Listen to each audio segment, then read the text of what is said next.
And we're back for another episode of Formula One Philosophy. This is our quarter century episode. I am, as you can probably hear, in an undisclosed location for this episode. Hosting from afar, that's what I'm doing today. Sean will host the next episode, I promise everybody. I want to see it happen too. I want to see what you're like as a host, but you don't really want to do that, do you? I really have no interest in doing that. I'm here to answer the questions. Fuck. I assume you had the questions today. Okay, we'll figure out today. Well, we're always winging it anyways. Everybody if everybody thinks we prep this is off the tip of my head every episode. So just another normal episode. And what a way to kick off episode 25. As always, the obligatories, F1 underscore philosophy at Instagram. Keep liking our posts. Sean, you're killing it on Instagram. F1 philosophy at YouTube. Please keep liking our shorts. I'm doing an okay job with those. And F1 philosophy pod at gmail.com to join our fantasy league for the 2024 F1 season. I'm going to pull it up now just to see how poor I did, but I'm max heavy on my fantasy league, so yeah. Actually, Oh boy. I don't think that's necessarily a bad thing because he didn't finish lower than when he started. But So he may not have got you many points, but I don't think you lost points. okay, that's one way to polish the turd that is my fantasy team. I'm gonna try and give you something, keep you I, off the I ledge. appreciate I appreciate that. I do have another team that is McLaren heavy that I imagine is running away with it right now. There's Oscar and Lando in that team. Yeah, I went pretty heavy on McLaren in my teams as well, so I'm sure I did okay. Just opening it myself. They are they're crushing it right now. So since we already did get into it, let's just keep going. Off of what we saw at the Italian Grand Prix. Yet again, a clusterfuck from McLaren that still managed to fall into a excellent position for the constructors and the drivers title. But the clusterfuck being a poor start from Lando, a non-strategy call from Stella, and an underwhelming finish. So my first question to you is, and it's more rhetorical than anything, when the fuck are they going to figure this out? Yeah, and it's a tricky one because, frankly, I think McLaren and Ferrari both had the same strategy in the sense that they didn't make the right calls. It just happened to work out better for Ferrari. That's an amazing way to put it. That the one time Ferrari's getting praised for its strategy call, it was an accident. Yeah, like we all heard Leclerc during the race criticizing them for that call. And I don't think this is a matter of the strategist knew better. I think this is a matter of everybody else fucked it up, or everybody else that could have beat him fucked it up even worse. Mm-hmm. And this is what we got. We'll get to Ferrari in a sec because obviously we have a lot to talk about there. I just want to finish off McLaren. I saw an amazing meme after the race saying it was an old commercial of saying blackhead, like a girl using a makeup cream, saying blackhead 0, pimples 0, or like eyeshadow 0, and then someone edited the last part of the meme to say me caring about Lando's championship 0, and then had Oscar Piastri over her face. And I don't want to say that Piastri's being vindictive to Norris, but he's certainly not helping him, right? Like he's. But Nick, do you not remember our discussions about McLaren and how you were dead set that he was going to become Mark Webber and take a back seat and not push for his title. I was getting to that. Thank you for bringing that up. Yeah, he doesn't want to be Mark Webber. You're right. You're absolutely right. Keep going. No, I mean that's what it is. Like, I don't know, maybe he listened to the podcast and heard your criticism about him, but he's done everything he can to, one, take those places off of Lando at the start, because he seems to be able to do that, and to just not give a flying fuck. Like, that move was beautiful, and I don't think there's anybody else who could have pulled that off as effortlessly as he did. Now, I'm sure there was a little bit of, oh shit, it's my teammate, I can't fight him too hard on both sides. But that was a great move. You can't fault him for that. Beautiful and bold. Yeah. Because he didn't need to do that. And like we're saying, he should have known not to do that, you would think. There had to have been a talk pre-race saying, make sure Lando gets away cleanly, or make sure Lando has a comfortable start. Well, that's one of the things that Brown has said in the interviews since then. You know, the plan was get the two of them too wide across the track so that nobody else can run the risk of passing Lando. And they did that, but I still think this is Lando's doing. Because when you watch the start, his teammate is on his right, he's on the left. He chops over to the right like he's defending against Max Verstappen or somebody. He did not need to chop over that hard. He could have stayed exactly where he was, and they would have gone into turn 1, 2, the way they were. But I think he set off that chain reaction that ended up with that first corner being a bit of a shit show down the grid, and then which ultimately set up his demise at turn 4. So I don't know if you're saying exactly this, but it sounds like every race start, he's panicking. He's still nervous, Lando scared to win. It seems like that. Which is odd, because you and I talked about after Miami, we said, oh wow, look out, because that monkey's off his back. But he keeps putting the monkey back on. Yeah, it just doesn't want to let go of him. Is he the type of person you think who's just going to need to win a championship before that energy changes, like Max? I don't know. It's hard to say. Because Max was skittish like that. And we saw a lot of it during 2021 when Red Bull had the advantage. He would make a lot of, I don't want to say juvenile moves, but he would make a lot of like worrisome, poor judgment calls whenever he didn't feel comfortable. And that just seems like what Lando is going through right now. And it's going to take what might be a championship this year to finally change him. Yeah, but I think in Max's case, you can legitimately chalk that up to immaturity, inexperience.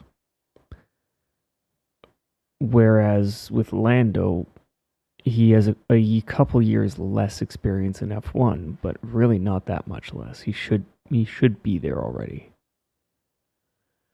Especially when he was groomed. Like Max wasn't exactly groomed at Red Bull. He was kind of competing. He was kind of trying to overcompensate and prove himself at the beginning. Like, can a 17-year-old jump into F1 and crush it? Yeah. Lando's never had that issue. No, exactly. So yeah, I think we're saying the same thing. It's just something that Lando needs to figure out in his head. And we'll switch now to potentially the title fight. That could be there. I've alluded to it. He's doing what he needs to do. It's 8 points every race now. I think it was a 9-point spread in Italy, was it not? I want to say. Because, yeah, Max got 8 and 8-point spread, because Lando got 16 and did a 3-point swing towards the end when he got the fastest lap.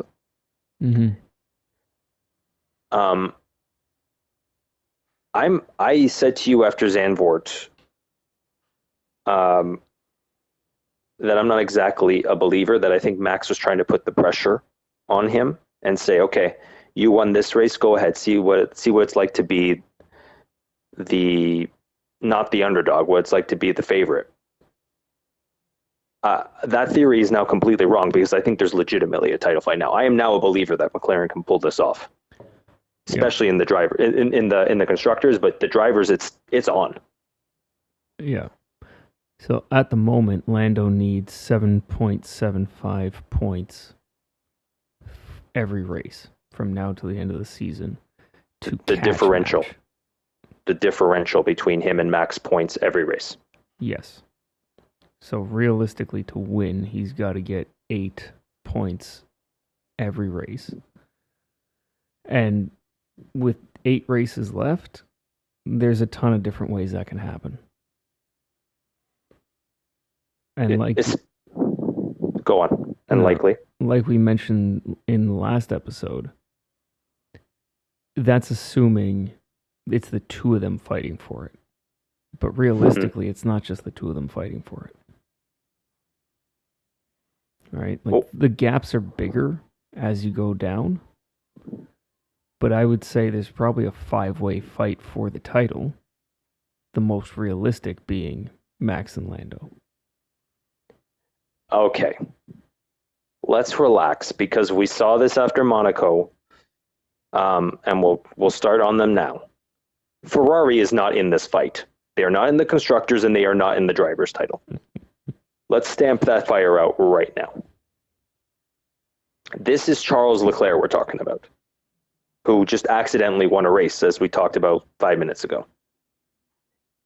I had the thought after Zandvoort, and I forgot to bring it up in our last episode, that he is spectacular at not winning races. He kept Piastri at bay for, I want to say, 20 laps when he had a vastly inferior car. Mm-hmm. But he did that for third. If the win was on the line, he would have gone off the track. I don't think he's in this title fight. Just that's my saying. Sure. And you're more than entitled to that opinion. I mean, don't get me wrong. The gap between him and Max is large. It's 303 to 217. Right? So that gap is much less realistic than 303 to 241. But it's not insurmountable. This weekend was absolutely horrendous for Red Bull. We haven't seen both cars that far down the grid and stay there and do absolutely nothing in the race for 3 years, 4 years maybe. Oh, well, more than that. I don't think they were even like this in 2020. Yeah. I mean, we're going back into the Renault days when the engines were so unreliable that it was a shit show as to whether or not they would finish. Yeah. So. Yeah. That's such a good point. Max in 2020 was finishing on the podium most races. Mm-hmm. He hasn't seen the podium now in what? Well, I guess he saw it in Zandvoort, but like he's only seen the podium a couple times since Austria, or since before in Silverstone. Yeah. Think about it, because Austria was 5th, Hungary was 5th, Spa was 6th. Yeah, Zandvoort was 2nd, and then again we're back to Monza being 6th. Mm-hmm. That's such a good point. Red Bull is now potentially worse than they were in 2020, and to fall off in 4 months, really, since Canada. What's going on there? Like, you don't know, a team doesn't fall off this quickly. Like, this should have been happening next year. I could see this happen. Spain? Yeah. Max won Spain. Max won Spain, and that was his last win? Yeah, because then it was yes. So Spain was May. Spain was June, end of June. End of June? Okay, so still 4 months. For three months and a bit. Mm-hmm. That's insanity. Yeah. What do you think's going on there? Because I'll just say this: Horner did an interview today saying we've had these problems since Miami, when Adrian Newey stepped in to the paddock and helped us the entire weekend. Is it just a lack of Newey, or is there something fundamentally wrong, like we talked about at the beginning of the season, where they copied Mercedes' idea? Is it stemming back to something there, and then they just don't know how to get a handle around it? Well, what I heard in an interview, um, I believe it was Horner, basically said they've got a problem with the car, and it has been present all year from day one. Monza has made it abundantly clear what it is and where it happens. But that doesn't mean that it hasn't existed other places. Specifically, what they've said is adding downforce to the car seems to mask the problem. So at a track like Monza, where you peeled the downforce off, you're going to expose it more. Now, what the problem is, they haven't really delved into it too much, but they did say that there were indications that this was there last year. But the car was so much better than the rest of the field last year that it didn't matter, which might explain what we saw in Singapore. And that now that everybody is getting closer, they're pushing that car and that concept closer to the edge, and now they've gone over the cliff, essentially. They can no longer maintain, or they can't afford to fight that problem and be competitive. They have to push it too hard, and they've reached the limits of what that car can do. This is opening up like a whole bunch of like a can of worms right here, because that means Newey is not the solution. That means that the rest of the season is not in their favor, because there's a lot of low downforce tracks coming up, right? Like Singapore, Vegas. Singapore is a high downforce track. Oh, it is? I thought it's a high speed track. It's a high speed track, but you need a lot of downforce on there because of the slow corners.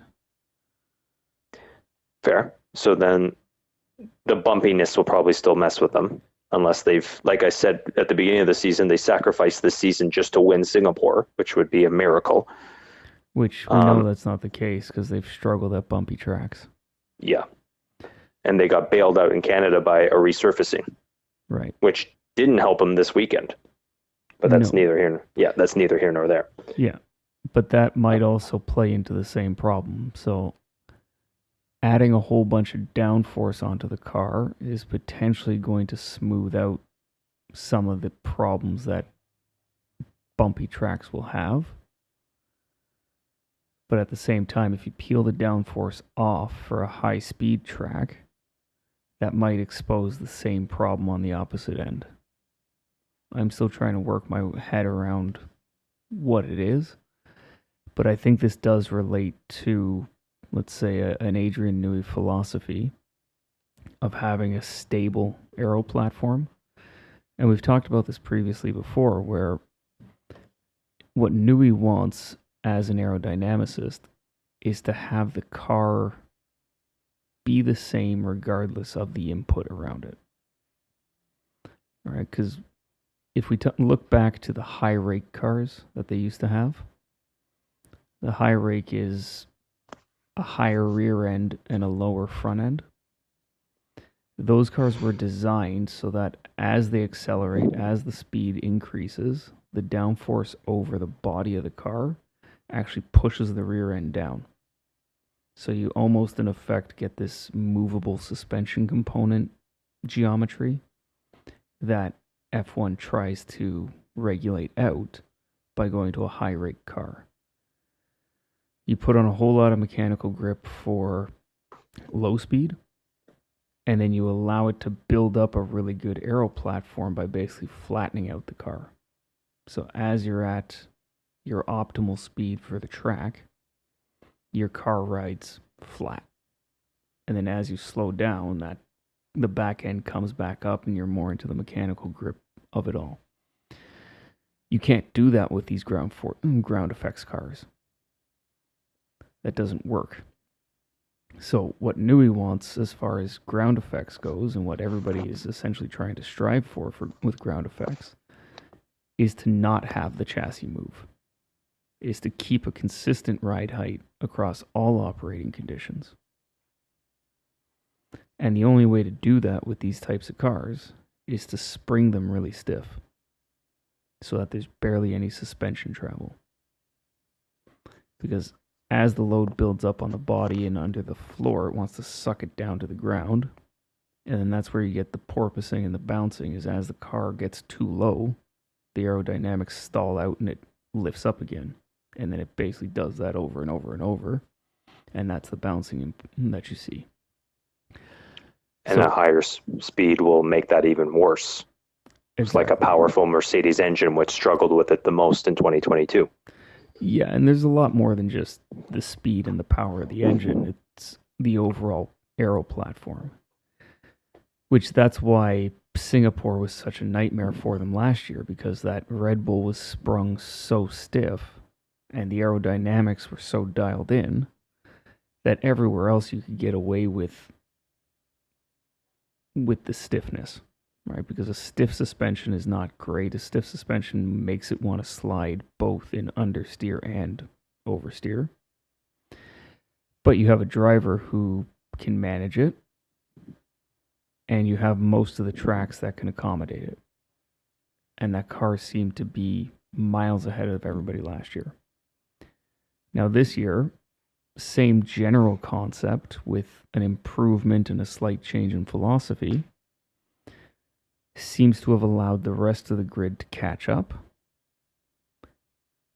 and is now reaching the peak of what performance they can get out of it.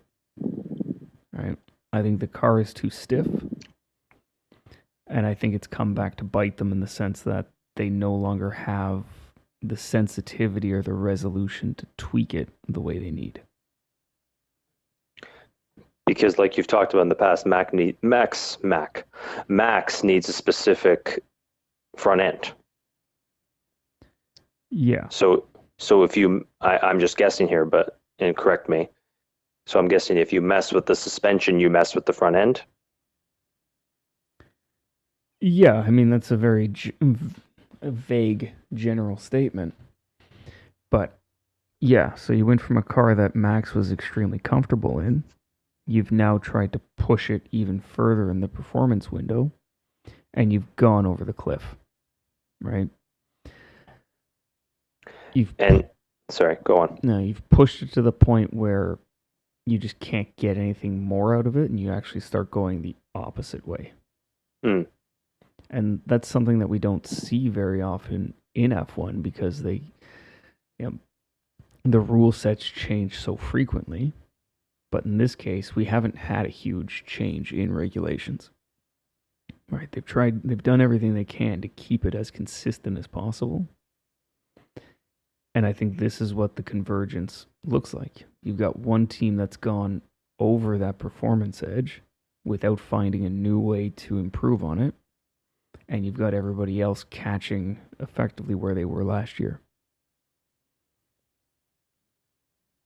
And we forgot to bring this up after Zandvoort. You made a prediction saying, watch out for the teams that are good because of that one rule change they made on braking. If you remember correctly. Yep. The regulation, yeah. Is that affecting Red Bull? Is that helping McLaren? Just to add to this, do you think what's your expertise? What's your thoughts? I don't want to perpetuate the conspiracy theory that the FIA changed it because somebody was doing something wrong. But the more I think about it, the more it makes sense. All right. So this very well could be a Ferrari fuel flow issue scenario. I'm just looking back at the year here. So Australia was the third race where Max DNF'd, right? And he had two Yes. more wins. And those wins were not complete runaways in Japan and China. It was a runaway for Red Bull because I think Perez finished second in Japan, if I'm not mistaken. Right, but not a runaway in the sense that Max wasn't, 30 seconds to a minute ahead of everybody else. Right. And it kind of makes sense that what we saw from Max in Australia, that DNF and that failure, being related to a potential, let's say, braking advantage. And a lot of what the complaints were from Max in the races that he's not winning or he doesn't seem to be so competitive is that he can't get the car to pivot and he can't get the car to slow down. Both of those things would be related to a braking system geared to make the car pivot. This goes back to McLaren's fiddle brake, right? That Nui created. The third pedal. The third pedal, yes. If they found a better way within the current regulation wording to implement that same technology, and I've been thinking over the last few weeks of potential ways to be able to do it, and I think they're there. There are ways to do it that aren't a third pedal, that are more technologically creative. It could have been the case. Unfortunately, I don't think we'll ever know one way or the other until, the documentaries come out and people start, talking about it. So what did we say about Ferrari? We said 2029, so this will be about 2034. We'll find out. Yeah, maybe. Yeah, sorry. But We'll yeah, see. continue. So I think that might be something that's hampering Red Bull. Basically they found a way to be able to slow down the inside wheel in a corner faster than the outside wheels, which would help them pivot, which would also help scrub speed off. So that explains Max's issues. And one thing we saw in practice for Monza, especially FP1, is Max could not make the first turn. You were saying that. Turn 1, he could not make that corner. Was he sliding over it? Was it like I think you were alluding to like the bumpiness at turn 1 or the resurfacing had something to do with it, but no, the resurfacing had a lot to do with Parabolica and the issues that we saw there, which is the last corner. Mm-hmm. The first corner, it's not uncommon to see people lock up with the first corner at Monza and just go straight through. But Max wasn't even getting there. He wasn't locking up. The car just wasn't slowing down. Damn. And, you can explain that away with a lot. Lack of downforce. Downforce does help you get on the brakes because it's drag. So if you take downforce off, it's going to change its braking characteristics, sure. But they also change the brakes relative to the track. So they should have had some big, heavy brakes for Monza. And it doesn't seem like they got that right. So, I don't know. Like I said, I don't want to perpetuate a conspiracy theory that Red Bull has done something not above board. But the more I think about it, the more it could be a possibility.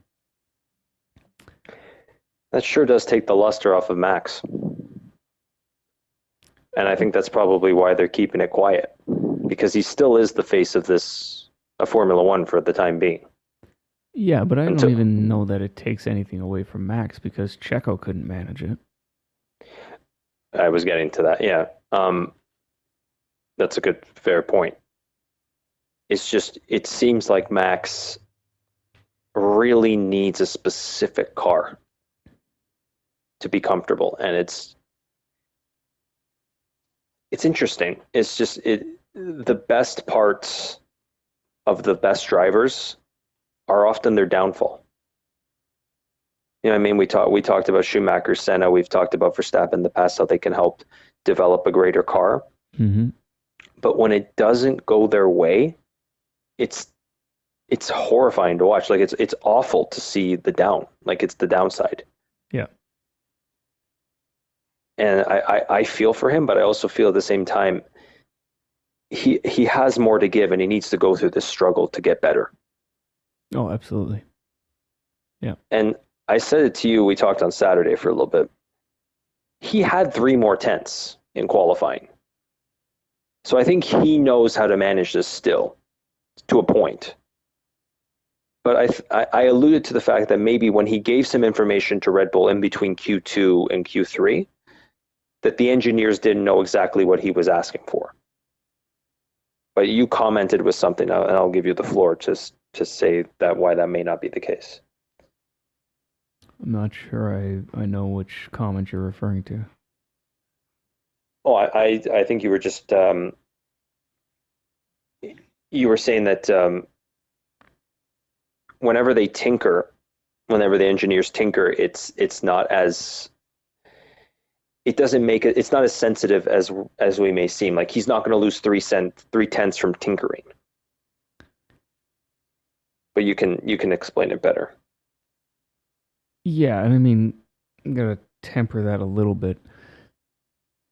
You can absolutely lose 3 tenths with tinkering if it makes the car more comfortable, more easy to drive. 3 tenths can be found in something fairly simple. If they're not getting the feedback they need and it leads them in the wrong direction, or if these teams are massive and they have engineers for absolutely everything, right?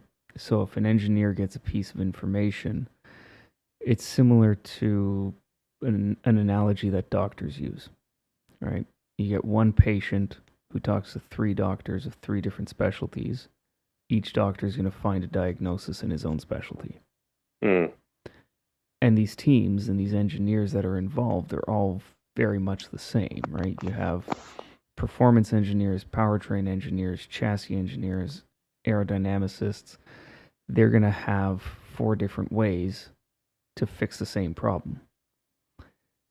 But without the proper feedback and without looking at it as a system, as a whole product, and trying to fix it as such, tinkering with one aspect of it might actually make the thing worse. So Max thought a certain issue was holding him back for Q3 and got the wrong engineer on it. Well, it's not even Max's call, right? Like in Q3, they can't change anything. To me, what it sounds like is FP3, they would have done some long running. And Max says, okay, well, it felt like this if the front end was a little more, I don't know, a little more pointy, I might be able to get more time out of it, whatever it is. 1/10, 2/10, 4/10, doesn't matter. They sit in these engineering briefings after practice and talk about those things and figure out what to do, what they can do, right? And it's kind of tricky because as soon as you lock it in for qualifying, it's set. You can't change it. Mm. So they had to make a decision on what to do. And if they made the wrong decision or if they made the best decision with the information that they had, doesn't mean it's going to give them that time. This is always the trade-off of playing with things before you have to commit to them, right? Without being able to test them again. So then I don't know. Like after all that, like all the explanation, I don't know what this. Like I think you're closer to the solution, but I think we can both say we don't know exactly what's going on with Red Bull. It's weird. And what I meant by 3/10 is that he's 119.7 in Q2 and 125 or whatever it was, or 120 something in Q3, and it's just, where did the time go? Was it is it in his head? Are they all just, is there a cloud over Red Bull? Like I don't know what it is that's causing them to go backwards so fast. And it's I thought this was more 2012 this season, but I'm thinking more of what someone I shouted a lot on this podcast said, Law VS. He said this is Braun GP redux, where they dominate the first half of the season and they disappear in the second. But that was a lack of funding, a lack of development. This is one of the best engineered teams ever. So it's not just a lack of funding on Braun's side. It's that everybody else caught up. They had the new widget, right? They found something nobody else did. But in the process of making sure they weren't disqualified for using it, they exposed what it was and how it works. And then everybody else caught on to it and did it. So they no longer had the advantage. Which, to go back to what I was saying previously, in the case that we're talking about, it's not that everybody else has it, it's that they've removed it. If that's the case, and they did have something in the braking system, it's entirely possible that removing it is the nail in the coffin. Yeah, but that was Jenson Button driving that Braun GP. This is Max Verstappen driving the Red Bull. And you're right. I get what you're saying, that, yeah, maybe this pushed Red Bull so far back to the fourth best team, quite frankly. Mm-hmm. But you would think Max would put them on a podium no matter how the car is. I think because he's done it before. That's all I was going to say. Yeah. And I think you don't appreciate how much of a benefit the system that they wrote out of the rules would be. That's fair. Right. Like, I don't really understand it. Yeah, so this is a big deal. Then this is a big aspect to Red Bull success, is what you're alluding to. It's the kind of system that if it was there, and if they had a technological solution to it, like I'm thinking could probably be implemented,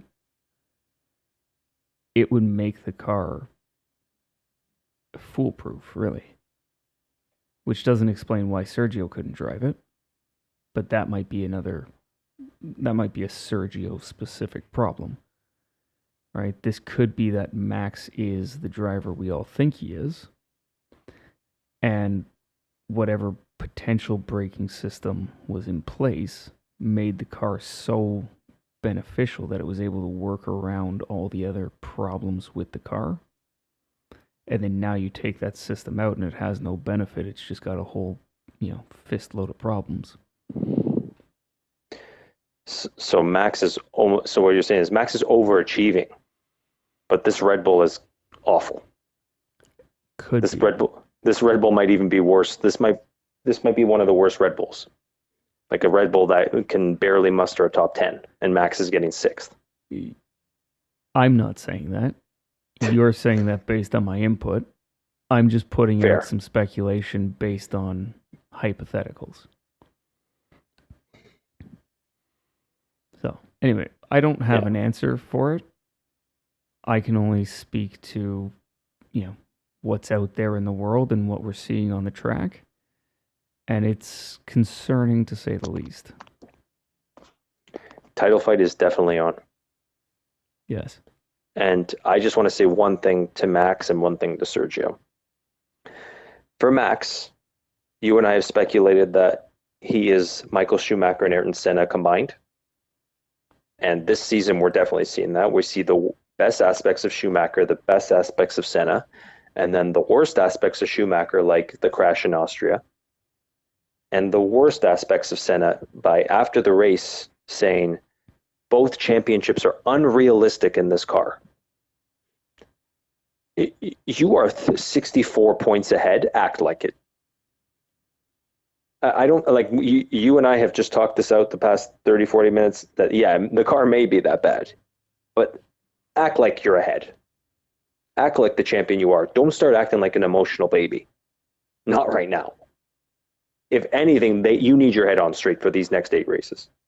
Because really, all you need to do is win one, and you win the title. So this is still a very winnable title. Stay on the track and maybe win one, and you will win. Mm-hmm. Don't throw your arms up in the air. It's a couple bad races. No, and it doesn't sound like that's what they're doing. We heard it in the race. Max's comment about, can the people in the background please stay awake? This is important. It was a weird comment in the moment when I heard that. That was like, what the hell is he trying to say? But now it's clear to me what he's saying. There are people in the background looking at data, making, putting out options as far as power units and settings and modes and things like that they can feed back to him to use. And he's basically saying, wake up, give me something to use. And I think in general, that comment holds true for the rest of the season. He's telling the team at that point, wake the fuck up, find a way to fix this car, or find a way to do something to get us to the point where we are winning at least one more race. They should be able to win one. But I'm looking at the schedule, like Abu Dhabi is low downforce or high downforce? It's in between. In between. Brazil, I think, is also in between. Brazil is going to be high downforce, higher downforce. But you still need speed. It's a weird one, right? It's not a speed-sensitive circuit. Okay, so the last two races may help them. Singapore, your guess is as good as mine. Azerbaijan is looking awful for them right now. Well, Singapore is going to be a shit show for them again. Probably, like we talked about. Azerbaijan, yeah, not looking good. That's a hard one too, because you do need good brakes and you do need a bit of downforce for the heavy stops. If his brakes don't work in that castle section, he's fucked. Yeah. You stay on the track that race, even in 9th or an 8th, whatever you got to do. We have Texas in between, similar to Brazil. You need downforce there for that first section, those S's. Mm-hmm. Las Vegas, kiss it goodbye. Unless he can find a way to qualify well. Because I don't see Vegas being what it was last year. Now that they've been there, now that they have data, I think it'll be a much different race this year. Still going to be cold. Tires are going to be cold. Yeah, which definitely benefits them. They'll just go a step softer. Maybe, but that favors the McLaren. Because that means the long stint, and once they do get hot, that means they're going to crush. If they go softer, but I'm saying McLaren goes hard, and once McLaren warms up their tires, everybody else is fucked. No. What I mean is Pirelli will probably go a step softer than they did last year. Yeah, right. And I'm saying so then McLaren will definitely go hard. That's what I'm saying. They'll go hard. It's hard, medium, maybe. No, but it's irrelevant because all the teams have the same options available to them.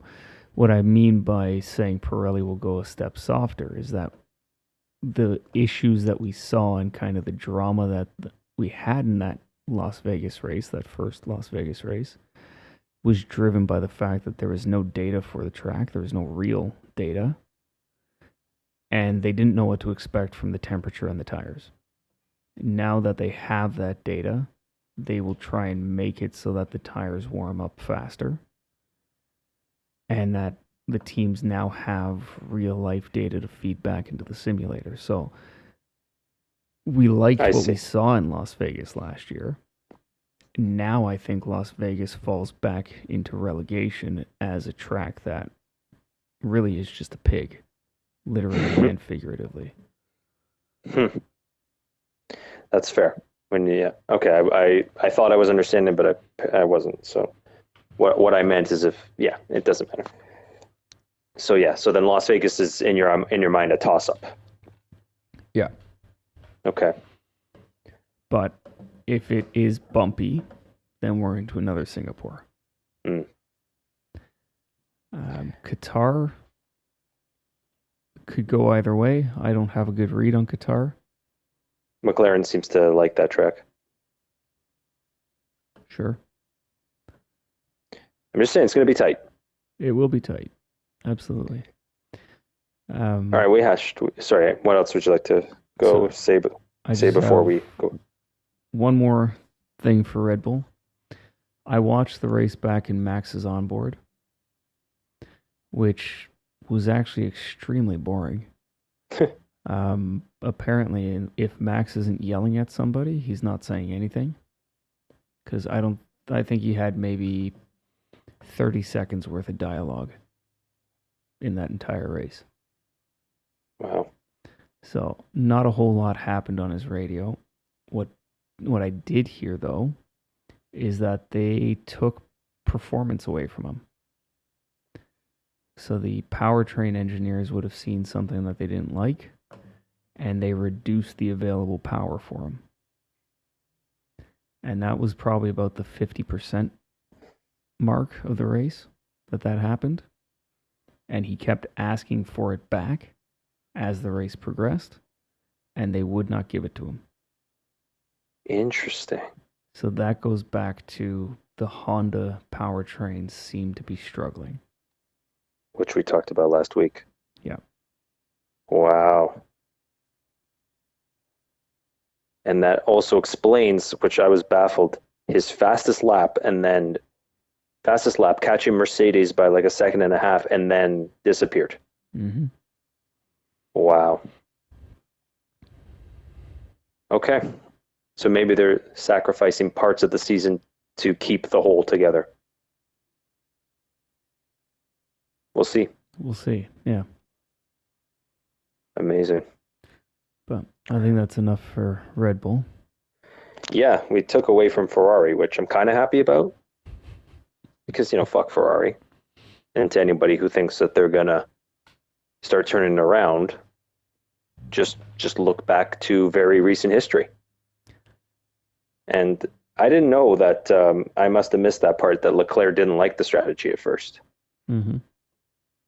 So, yeah, this is just the story of Ferrari. It's just nobody knows exactly what they want to do. Yeah. And that still doesn't bode well for Leclerc for the rest of the season. No, it doesn't. And really all Ferrari has to do is put daylight between McLaren and Red Bull and between Max and Checo. If they can get a car between Max and Lando every race, and if they can get a car between Max and Checo, Red Bull doesn't win the Constructors. So you think Ferrari should be focused on sabotage? They should be focused on winning. Because if they don't focus on winning, they're not going to fucking do it. They don't know how to focus on winning. I've talked about this a million times. So I think sabotage makes more sense for them. Right, but the point is, focus on winning and take what you get. Right? And that should hopefully be enough in Red Bull's current state to not have Ferrari win. I don't think Ferrari is going to win anything this year. Let's just be straight. But they're going to put up a fight. And the best thing they can do, like I said, is try and put daylight between the Red Bulls and between Red Bull and the rest of the field. And that's going to make for the interesting title fight that we want to see. Okay. It also does benefit them in a sense that they are only 40 points back of Red Bull. Right. So what seemed like an impossible second or an impossible even fourth at times, the way Mercedes was going, might end up being a second or a first if they do exactly what you're saying. Mm-hmm. Yeah. So it's 39 points. Yeah, even better. Yeah. Will Sainz want to do this for Ferrari? Want to give him one last thing before he goes? I think yes, because it's good for Sainz. Fair. He's a champion. Right. He at least wants to show before he gets relegated to Williams and the back to lower middle of the field that he can be up in front. Right. So I think it only makes sense for them to do that. Interesting. Does that mean I have to quasi cheer for Ferrari the rest of the season? Because I don't want to do it. You don't have to. I mean, there's plenty of other people to cheer for. Because Mercedes can do the same thing. They're a little too far back. Well, they're 292 to Red Bull's 446. You're right. They could act as saboteur, but it would be saboteur for nothing. Right, but they're also keen to prove that they are coming back and they now understand what the objective is. Right? So for them, they're not happy with just sitting back and doing whatever. Lewis wants to push, George wants to push. George, whether he can or cannot is another issue. But the same thing. If Mercedes can push enough to add another place between Max and Lando, that's only going to make it even more interesting. Because, yeah, okay, they can't really overhaul that points deficit, but they can certainly screw with Red Bull. And given the history between Toto and Horner and Red Bull and Mercedes, why wouldn't they want to? Even if they can't win, why wouldn't they want to see Red Bull drop down? This is Lewis's payback. Yeah. Interesting.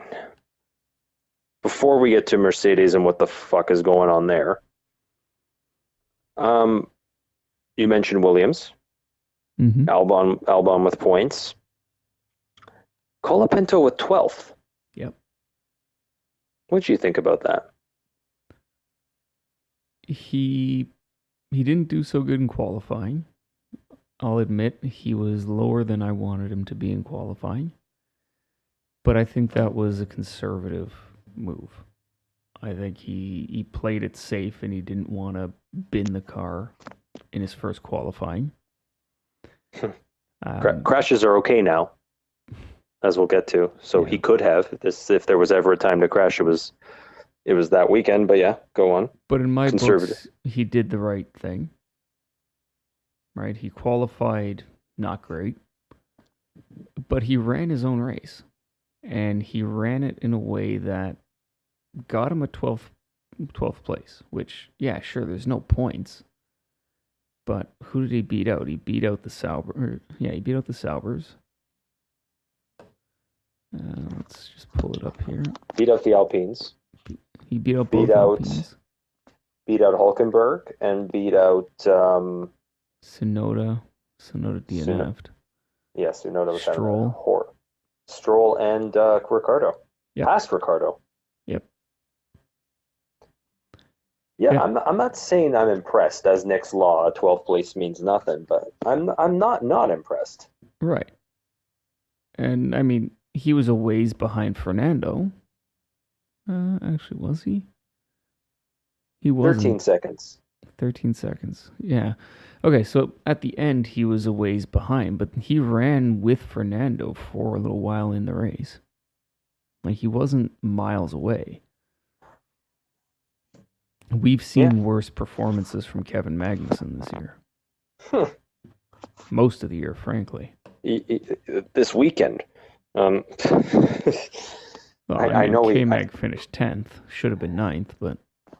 And he got points and a dubious penalty, and he charged to the field for quite a bit, but still, like, that hit on Gasly was completely unnecessary. Mm-hmm. So yeah, I'm just saying that Colapinto had a steadier race in the sense. Yeah, no, I can't complain for a first outing. Okay, it's not the phenomenal ninth place that DeVries got, but that doesn't really mean much.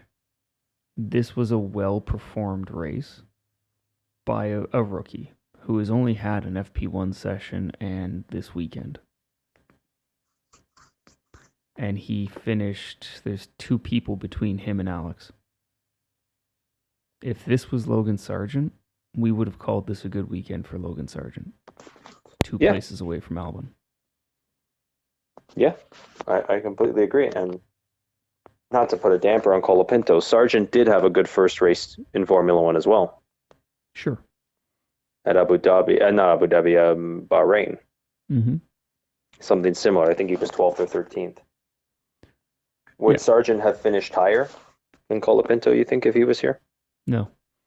Hmm. I don't.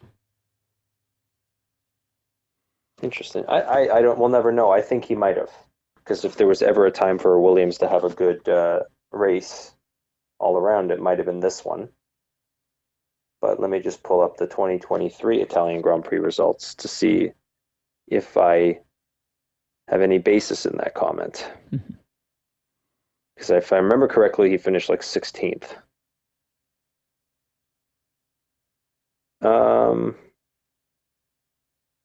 13th last year. 6 places in between, or 5 drivers in between him and Albon. So Right. your Albon point is finished valid. better last year, right? He finished 7th and Yeah. held off Lando Norris. Right. So yeah, so you know what? Your point is valid, Sean. Yeah. And that car was a better car for Monza last year. This current Williams isn't as Monza preferable. You were saying they changed the whole outline of the car in a sense. Yeah. All right. I'm intrigued to see where Colapinto goes from here. Mm-hmm. Next race is going to be a doozy for him, I think. Or he might do something spectacular. Yeah, it's a tough one to say. Baku has thrown us for a loop a couple of times, and we'll go from there. Mm-hmm. K-Mag is gone next week. Yep. What a perfect example of his season. He'll do a great race all for nothing. Yeah, exactly. And we called it early on that this would happen. He would not get through the rest of the season without collecting those 2 points. Mm-hmm. He played nice for a few races, but just couldn't hold himself back. I mean, that attempted move on Gasly was unnecessary. Clearly couldn't make it. People are saying the penalty is harsh given some of the other penalties that were handed out. I disagree. I think he got the penalty because of his reputation and because this is not a first-time event. And it's well into the race. You can't claim first lap, racing incident. He didn't need to make that move. It was never going to stick. And he got what he deserved. Would he have gotten a lesser penalty if he wasn't Kevin Magnussen? If that was Alex Albon making that move on him, would he have gotten that 10-second penalty? Probably not. Because both cars continued on and there wasn't any sort of lasting effect. If Alex had made that move and the same thing happened, probably would have got a 5-second if he got a penalty at all. Mm. The issue is Kevin Magnussen has been proven to be a complete dipshit. A brute, as you once called him. Yes. You're absolutely right. When I hear him moaning about, oh, it's unfair and look what happened to Nico and Ricciardo only got 5 seconds. First of all, that was lap 1, corner 1. It's clear, and it's been clear for years, that the stewards are more lenient in those conditions. So you can't compare that one. If you don't like it, Kev, you shouldn't have been such an asshole. He would counter that he was an asshole to make Nico look good at the beginning of the season. Sure. Or maybe I would say that, but who knows? But all those points weren't all accumulated this year. He's been doing this shit for years. Yep, and I called it in one of my early therapies. Mm-hmm. All like, what is Kevin Magnussen really going to bring you in the long term? When you've seen it in the past, he'll fall off and go nowhere. Right. So, interested to see how Bierman does. If it is Bierman who steps into that car. I heard an interesting theory today. I don't think it's going to happen, but it's an interesting one nonetheless. What's to say they don't put Esteban Ocon in the car and put Doohan in the Alpine? Now, that would take some negotiation. Well, if it's a 1-to-1 and Alpine gets to run Doohan for a race to get him some real life experience, what's to say it's not mutually beneficial? I think it's a long shot. I'm not going to hold my breath. I think Behrman is the better option because Behrman is not a current F1 driver and he needs, whatever wheel time he can get in that car is only going to be a benefit for him. Yeah, I've talked to Bob Lerman until I'm blue in my face. You're right. Any practice is good practice for him right now. Yeah. Because next season is looking really bad. We'll see, though. Baku may not be the one you want to start on. I mean, he got through Saudi in one piece. Yeah, but he was slow as fuck in a Ferrari. But he survived and he got points. Right. In the race-winning Ferrari. I'm just saying this is a very much non-point scoring Haas. I understand. All I'm saying is if he could survive Saudi Arabia, which I still maintain is a dangerous track, he'll get through Baku fine. He probably won't score points. He probably won't be anywhere near competitive. But he'll get some experience. That's all you can really hope for. You can get through if your goal is not to crash. But if you want to race hard, we'll see. Yeah. Let's just get to the Antonelli shit because I just need to get this out of the way. Crashing, like I said, is cool again. If you're a rookie, you're allowed to crash now. Mick Schumacher's career is done. It's been destroyed. So now the media is okay with people crashing in practice sessions, probably qualifying, probably in the race as a rookie, as long as you are showing that you have the potential for great speed. Everything I've been saying for the past year is now valid because they destroyed Mick Schumacher. So Antonelli, I think I want you to talk about this. What did they say about his performance in FP1? I forget what the actual numbers were, but they were comparing his speeds through certain corners to Max Verstappen's. He's X kilometers faster than Max in this corner. He's X kilometers faster than Max in the other corner. Okay, fine. Do you recall what I said about what his final FP1 time was? Or his best FP1 time was? Last place. Yes. 20th place in FP1.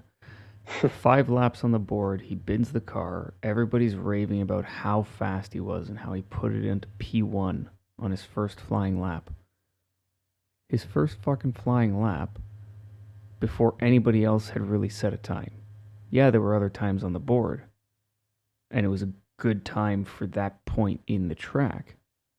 It was 3 seconds slower than the rest of the field by the end of FP1. It really wasn't an impressive lap in the grand scheme of things.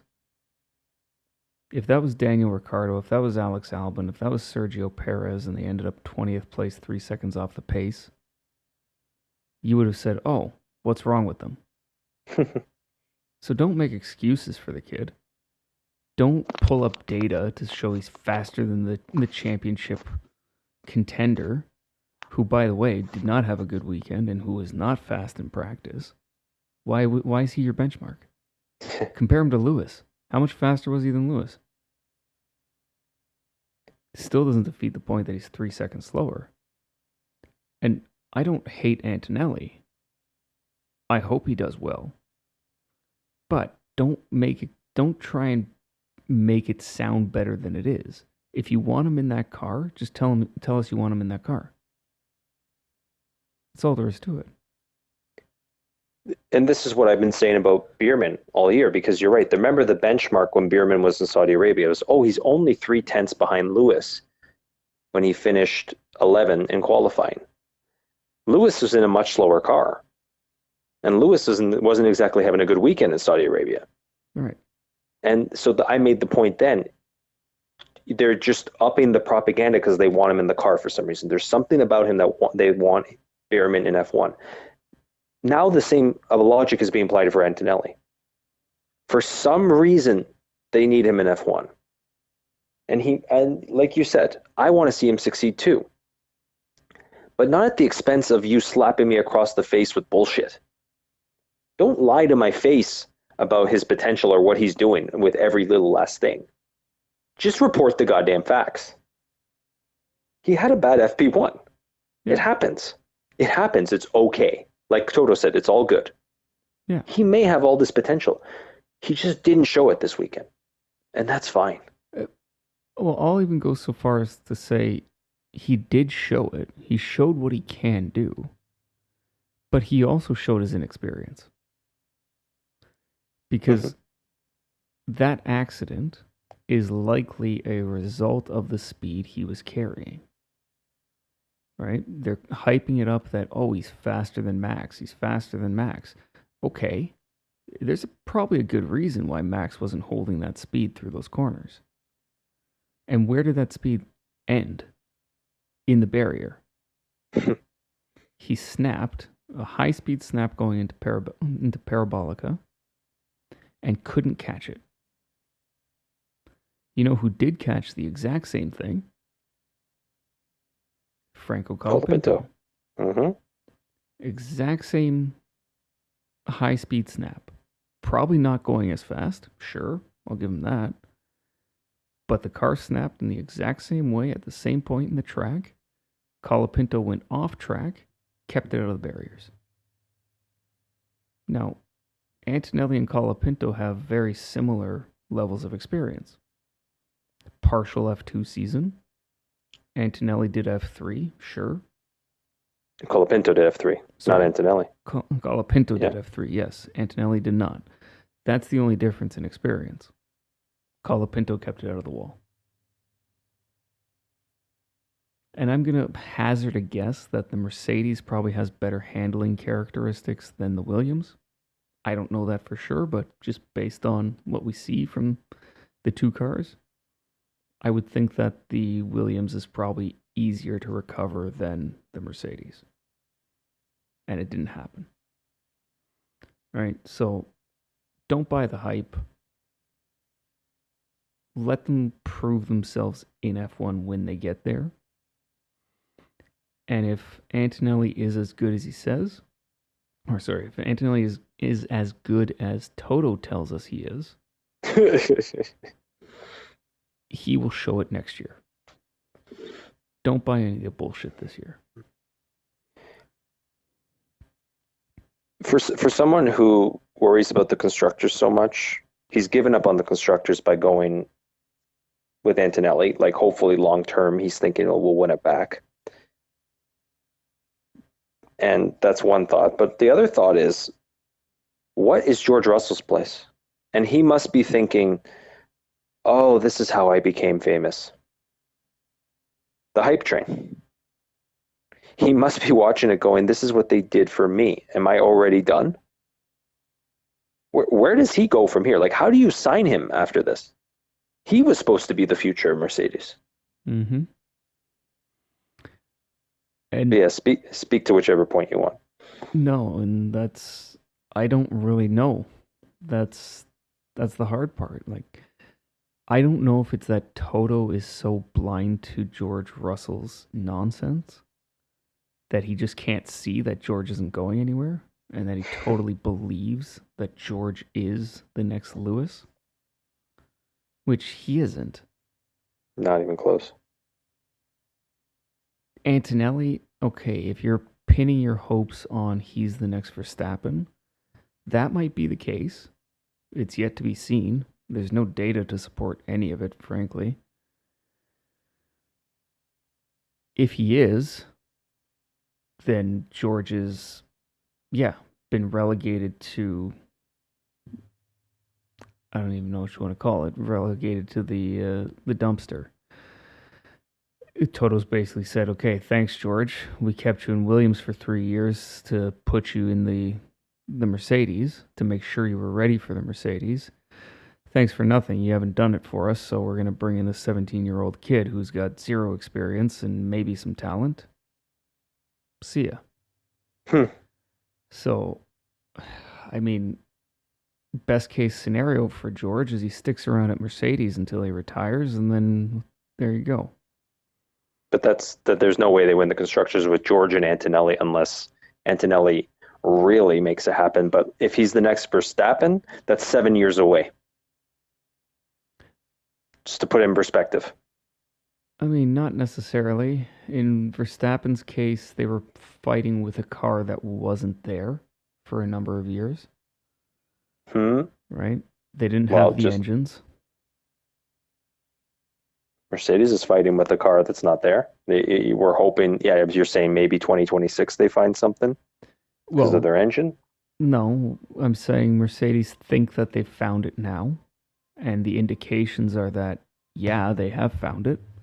Because look at their record now. Let me pull that back up here. Races. They're not as bad, but they're not necessarily champions. That's how I'd frame that. Sure. But when you look at... Why can't I pull it up here? While you're looking that up, I just want to say to our fans, George Russell has the recipe to be the next Esteban Ocon. He's arrogant, he's brash, he's blinded by Toto's love. If he is now relegated to that dumpster, he will become Esteban Ocon. Yes. So I found it here. So starting in Canada is where they seem to have come back, right? A third place, a win. A win, a third place, a win. Right? So, starting from Canada, the car seems to have come back from them. And they've won 3 of the last 6.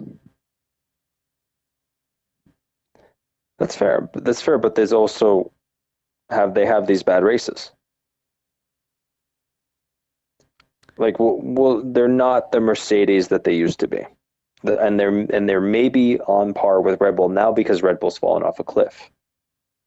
But they're not McLaren, and they're kind of there with Ferrari. So to put Antonelli and George in still not championship car, like it's not the Mercedes, it's not 2019 Mercedes, may prove catastrophic. I'm not disagreeing with you. I'm just saying, I think Toto's mindset is the car's coming back. We have a young potential Verstappen, and we have George, who, when he doesn't fuck it up, is capable of winning a race. So why couldn't they be? Right? There's no saying that next year they don't come out better and end up being what Lando and Piastri are this year. You pick which order they are, but I think it's possible as long as they don't go backwards on the car again. Good, fair point. Another reason to look forward to 2025. Mm-hmm. Last thing I want to say, George Russell is probably sweating that his contract expires at the end of next year. He better have a great 2025 because he has nowhere to go because almost everybody's locked into 2026. I think the only one who isn't is Doohan. Yeah. And frankly, given Toto's record, barring the availability of anybody spectacular, I think George has a seat. Right? If Max Verstappen comes up as a free agent, which he shouldn't, I think that's the only thing that's going to get George out of there. I don't see anybody else in the wings that could potentially unseat George, given the fact that he has one and that he is one of Toto's pet projects. Yeah, that's a fair point. The clock may run out on Bottas, Perez, all those potential options. Yeah, Verstappen may not be free. I don't think Perez is a viable option for Toto. I don't think Bottas is a viable option for Toto, given how that relationship ended. Yeah. Carlos is locked in. I think it was pretty clear that Toto didn't want him or didn't want him on Sainz's terms. So. Fernando. No. I'm just kidding. Yeah. I gotta get moving. I got a trip I gotta get onto. Is there anything else you want to talk about before we go? No. I mean, I'm sorry to cut it short. No, it's fine. I think we can probably talk for another 2 hours about what we're seeing here, but it's all right. I'm good. What else? Like, just not that I'm saying we should delve into it. What else did you think about? Like, just bullet points. Maybe do a solo episode. Yeah, no, I don't think we need to do a solo episode about it. I'll just mention one thing pretty quickly. It's not really anything we need to talk about, but they were saying that the one stop Leclerc did was 1 to 2 laps longer than the recommended stint from Pirelli. So all that to say, everybody praised it as a great drive. 1 to 2 laps longer than the max means that they're within the factor of safety, which really isn't anything too crazy. So it was a good drive. He kept his tires together. He didn't panic, and I think that's all it was. The other guys were panicking. They saw some graining. They saw some tires opening up. But we know from experience that you can push through that in certain cases, and the tire gets better. And I think that's what happened with Leclerc. It's definitely what Red Bull should have done. And absolutely. I just two weeks in a row they blew a good chance. Actually, I guess that was Spa. So 2 out of the last 3 races, they should have definitely gone for a one stop in a bad qualifying position, and they didn't. And maybe they couldn't, but they should have tried. Yeah. All right, we'll leave it at that. I'll get back to you probably very remotely for Azerbaijan, which is going to be a very interesting race. Maybe we'll see better Colapinto. We'll see Bierman potentially. And maybe we'll see both of them hit the wall or both of them do something spectacular. I'm excited. Yeah. F1_philosophy at Instagram, F1 Philosophy at YouTube, and F1 Philosophypod at gmail.com to join our fantasy league for the 2024 F1 season. How was producer Gatsby today? Passed out. Fucking lazy dog. Yep. I fit this into my busy schedule, and he can't even stay awake. Yeah, I think he's really just waiting for you to get out of the country so that he can do whatever he wants and not have to answer to you for it. If he shits on my chair, I don't know what I'll do to him, Sean. Well, he's not going to do that because it's a chair in my house, but, you know. Good.